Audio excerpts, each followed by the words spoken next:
আপনার হয়তো স্মরণ হবে কোন ওষুধ লাগবে না এখন আমি বলছেন কিনা ওষুধের প্রয়োজন না আগের ওষুধ যেগুলো আছে ওগুলোই খাওয়া যাবে না আমি তো ওদিকে থাকলাম মোবাইলের দিকে থাকলাম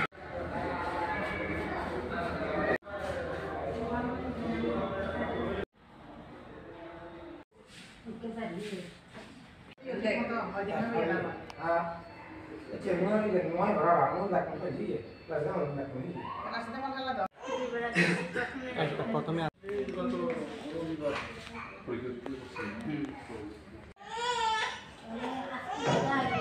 কোত্থেকে এসছেন আপনি? রাঙামাটি কোথায় থেকে?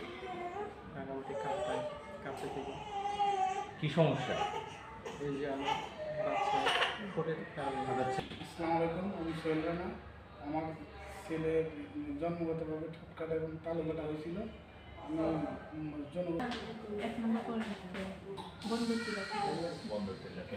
খবরটা কিভাবে পেয়েছেন? এখানে চিকিৎসা হয়? আমরা যেখানে থাকি ওইখানে একটা ডাক্তার।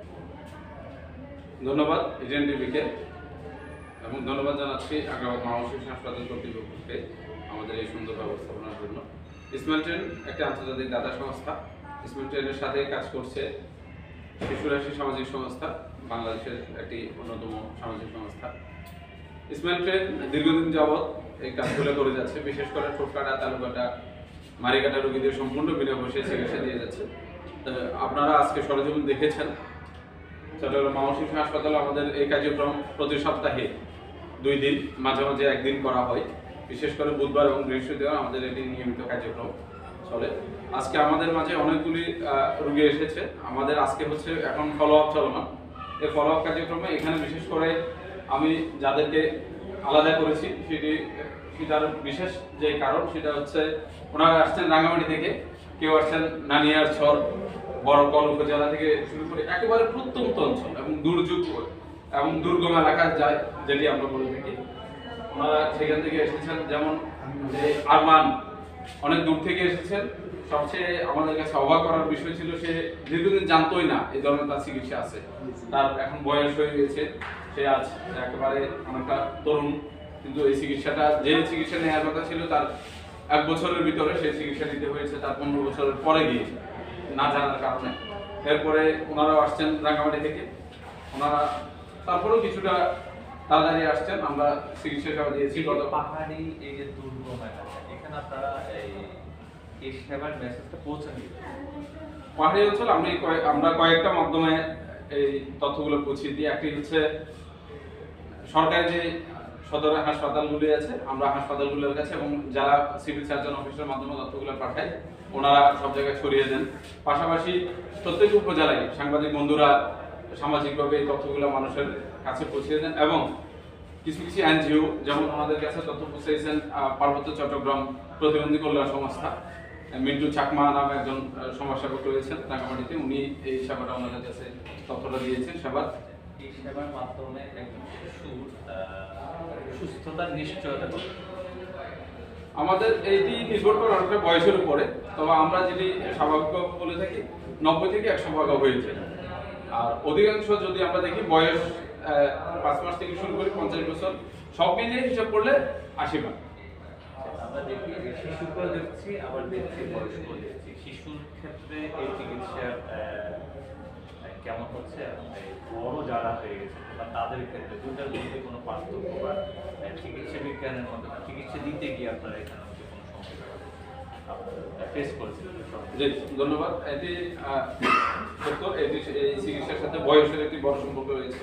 ছোট বয়সে চিকিৎসাটা সহজ এবং খুব দ্রুততার সাথে সুস্থ হয়ে যায়, কিন্তু বড় হয়ে গেলে চিকিৎসাটাও কঠিন এবং এটাই দ্রুততার সাথে সুস্থ হয় না। ক্ষেত্র বিশেষে তাদের কথাবার্তা বলাতেও কিছুটা সমস্যা থেকে যায় বড়দের। এই জন্য আমরা সবাইকে ছোট বয়সে করার জন্য অনুরোধ করি।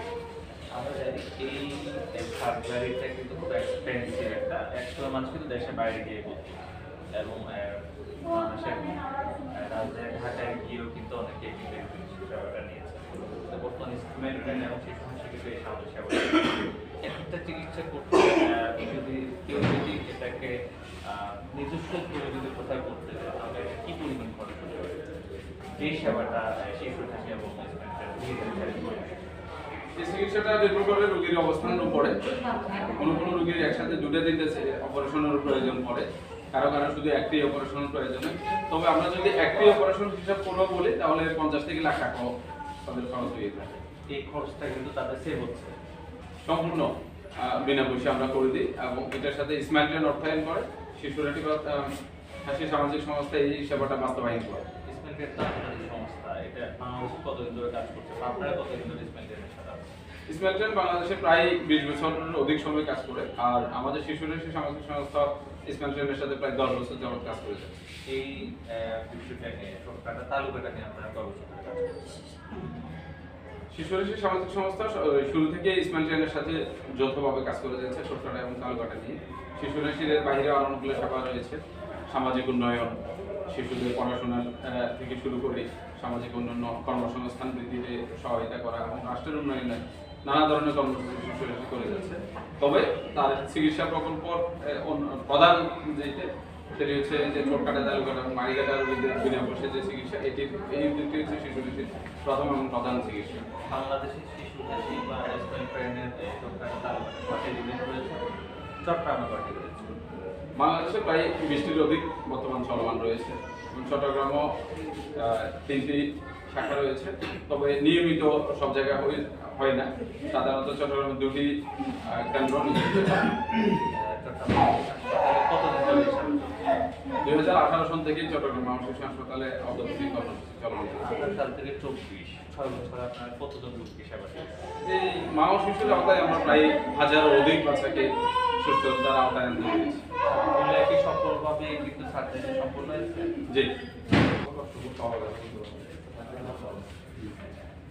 নাম বলতে পারবা? আচ্ছা, আপনি বলেন আপনার বাচ্চার বয়স কত? ওর কি সমস্যা ছিল? সমাজের ছোটটা ঠিক করতে আমাদের সাথে কথা হয়েছে। এখন গত 2 বছর পরে যে দাদু শুরু করে আমাদের যেটা পাবে ঠিক হয়ে গেছে এই আশা করি আমি আসছি।